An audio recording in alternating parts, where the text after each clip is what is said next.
Hey everyone!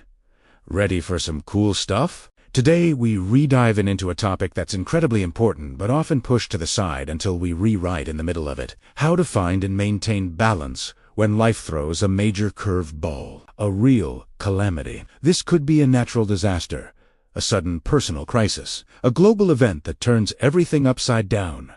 We've all felt that ground shift beneath our feet at some point. It's in these moments that our sense of normalcy shatters, and finding our footing again can feel like an impossible task. But it's not. It's a skill, a practice, and something we can all learn to navigate with a bit more grace and a lot more self-compassion. So, what's the first thing that usually happens when a crisis hits? Chaos. Our routines are gone, our plans are out the window, and our minds are racing with a million what-ifs. The first step toward finding balance isn't to try and control the uncontrollable. It's actually the opposite. It's to pause, take a deep breath, and acknowledge the reality of the situation. This isn't about giving up. It's about grounding yourself. Say to yourself, this is happening. It's difficult. It's scary. And my feelings are valid. Allowing yourself to feel the fear, the anxiety, or the sadness without judgment is the foundation upon which you can start to rebuild. Suppressing these emotions only makes them stronger and more disruptive down the line. Think of it like a beach ball you're trying to hold underwater. The more you push it down, the more forcefully it will eventually pop back up. So, let it float for a bit.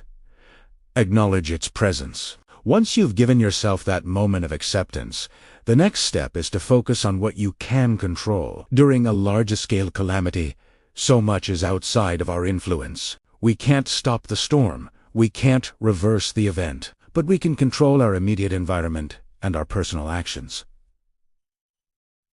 Start small. Really small. Can you make your bed? Can you drink a glass of water?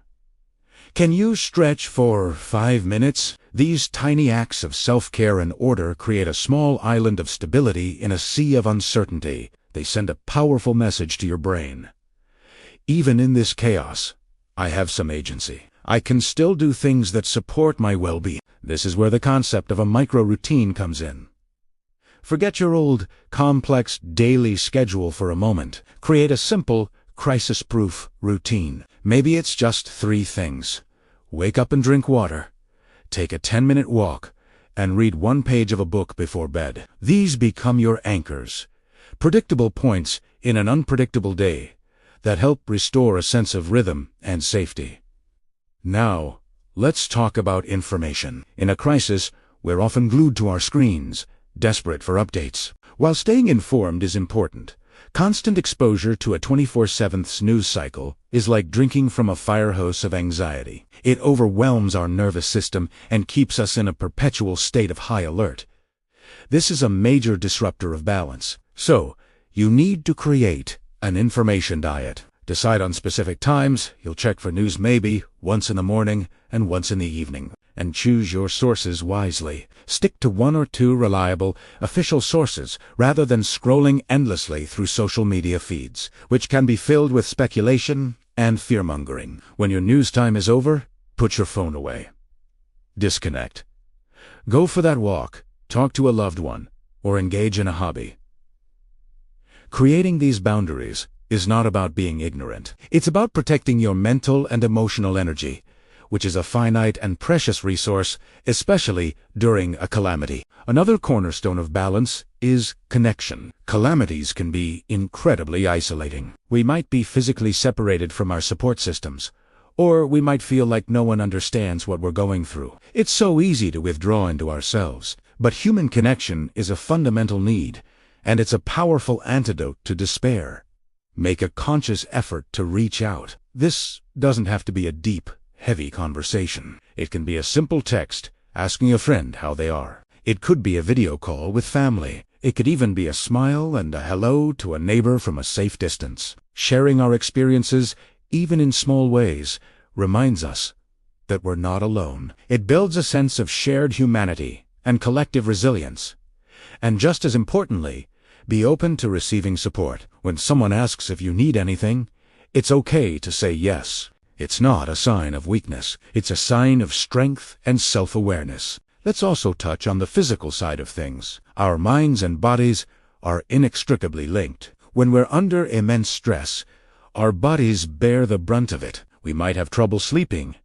Our appetite might disappear or go into overdrive, and we might feel physically exhausted all the time. Nurturing your body is non-negotiable for finding balance. Prioritize sleep as much as you can. Even if you can't get a full 8 hours, try to create a calming pre-sleep routine to signal to your body that it's time to rest. Move your body in a way that feels good. It doesn't have to be an intense workout. Gentle stretching, a slow walk, or even just dancing to your favorite song in your living room can release tension and boost your mood. And try to nourish your body with decent food when you can. In a crisis, we often reach for comfort foods, and that's okay. But also try to incorporate some fruits, vegetables, and protein to keep your energy levels stable. These are basic, but they're the first things to go when we're stressed, and they're the most critical for our ability to cope. Now, a very important point.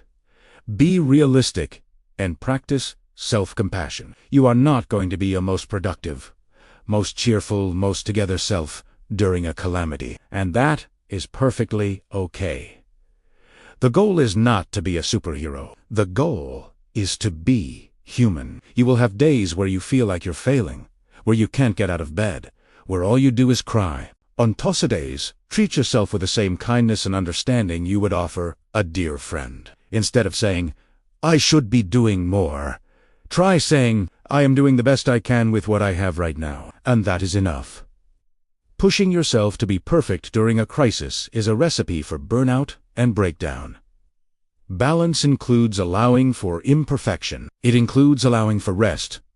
It includes allowing for bad days. And finally, look for the helpers. Look for the moments of good. This isn't about toxic positivity or ignoring the suffering. It's about consciously shifting your focus, even for a few minutes each day, to find evidence of hope and resilience. Notice the community members helping each other, the first responders working tirelessly, the stranger who offered a kind word. These moments are happening, even amidst the chaos. Keeping a small gratitude journal, writing down just 1 or 2 things you're thankful for each day, can be a powerful practice. It retrains your brain to look for the good, which can provide a vital emotional lift and a broader perspective. It reminds us that even in the darkest of times, light persists. Remember, finding balance during a calamity isn't a one-time fix. It's a continuous, dynamic process of adjusting and readjusting. It's about creating small anchors of control, managing your information intake, staying connected,